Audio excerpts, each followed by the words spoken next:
অনেকে আমাদের কাছে এসে বলে যে আমার মাসিকটা ক্লিয়ার হচ্ছে না। তো এক্ষেত্রে আসলে কি করণীয়? অথবা আমার মাসিক ক্লিয়ার হচ্ছে না প্লাস কনসিভের সমস্যা হচ্ছে। তো সেক্ষেত্রে আমরা কি করব? তো আজকে ব্যাপারটা নিয়ে একটু কথা বলি। আমি ডাক্তার মোহাম্মদ বশির হাসান। আমি কাজ করছি যশোর মেডিকেল কলেজ হাসপাতালে একজন বন্ধ্যাত্ব প্রজনন হরমোন বিশেষজ্ঞ হিসেবে। তো অনিয়মিত মাসিক কখন বলবো? মাসিক নিয়মিত বলি যদি কারো মাসিক ২১ থেকে ৩৫ দিনের মধ্যে হয় অথবা সর্বোচ্চ ৩৮ দিনের মধ্যে হয় তাহলে আমরা তাকে নিয়মিত মাসিক বলি। তবে মাসিকটা যদি ২১ দিনের কম হয়, হ্যাঁ, কিংবা ৩৮ দিনের বেশি সময় হয়, তখন আমরা সেই মাসিকটাকে বলবো অনিয়মিত মাসিক। তো সাধারণত রোগীরা ক্লিয়ার হচ্ছে না বলতে এই অনিয়মিত মাসিকটাকেই বোঝায় যে তারা মাসিকটা ঠিক সময়ে হচ্ছে না, যে ৩০ থেকে ৩৫ দিনের মধ্যে হওয়ার কথা এই সময়ে হচ্ছে না। তো কিছু হরমোনাল কারণে হতে পারে অথবা জ্বরের কোনো কারণে এগুলা সমস্যা হতে পারে। কি কি কারণে হতে পারে? তার মধ্যে আছে যে আপনার পলিসিস্টিক ওভারি সিনড্রোম খুব কমনলি পাওয়া যায়। একটা হরমোনাল রোগ যেখানে দেখা যায় যে মহিলাদের মাসিকটা অনিয়মিত হয়ে যায়।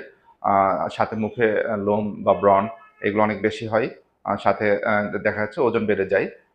আল্ট্রাসোনোগ্রাম করলে কিছু ওভারিতে ছোট ছোট সিস্ট বা সিস্টিক অ্যাপিয়ারেন্স পাওয়া যায়। তো তাদের ইউজুয়ালি সাধারণত মাসিকটা ২-৩ মাস পর, পর, কারো ক্ষেত্রে ৬ মাস পর, পর হয়। অনেকের ক্ষেত্রে ওষুধ না খেলে দেখা যাচ্ছে মাসিক হয় না। তো এদের ক্ষেত্রে আ বদ বন্ধ্যাত্বের জন্য সাধারণত চিকিৎসা লাগে। অথবা থাইরয়েড হরমোনের জন্য সমস্যা থাকে। কারো থাইরয়েড হরমোন কম বা যদি বেশি থাকে, ২ ক্ষেত্রেই মাসিকটা অনিয়মিত হয়ে যেতে পারে। মাসিক তাড়াতাড়ি হতে পারে অথবা অনেক দেরি করে হতে পারে। তো এক্ষেত্রে আমরা থাইরয়েড হরমোনটা নিয়ন্ত্রণে নিয়ে আসার জন্য কিছু ওষুধ দিই। এছাড়া যদি প্রোল্যাক্টিন হরমোন অনিয়ন্ত্রিত থাকে, হাইপারপ্রোল্যাক্টিনিমিয়া, সেক্ষেত্রে দেখা যায় যে এ ধরনের অনিয়মিত মাসিক হয়। এগুলো ছাড়াও জরায়ু যদি কোনো কারণে হয়, জরায়ুতে দেখা যাচ্ছে যে কোনো আ টিউমার আছে, জরায়ুতে কোনো পলিপ আছে, তাহলে এই ধরনের অনিয়মিত মাসিক হতে পারে। অথবা দেখা যাচ্ছে জরায়ুর লেয়ার কখনো নষ্ট হয়ে গেছে বা কখনো ইনফেকশন হয়েছে। সেসব ক্ষেত্রে মাসিকটা অনিয়মিত হয়ে যেতে পারে। তো অনিয়মিত মাসিক হলে আমাদের আসলে কখন চিন্তার বিষয় বা মাসিকটা ক্লিয়ার করা জরুরি কিনা? তো অনেকেই দেখা যাচ্ছে আমাদের কাছে এসে বলে যে, "আমার মাসিকটা ক্লিয়ার করে দেন। ক্লিয়ার করে দেন, তারপর এমনি, এমনি বাচ্চা হবে।" আসলে ব্যাপারটা এরকম না। মাসিকটা ক্লিয়ার করলেই যে কনসিভ হবে, ব্যাপারটা এরকম না। তো মাসিক তার যদি হরমোনাল সমস্যা থাকে আমরা সেটাকে কারেকশন করি।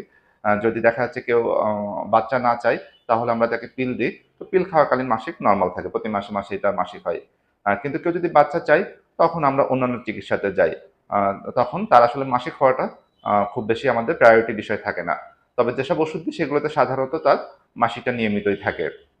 তো এই ধরনের ক্ষেত্রে কনসিভ এর জন্য সাধারণত চিকিৎসার প্রয়োজন হয়।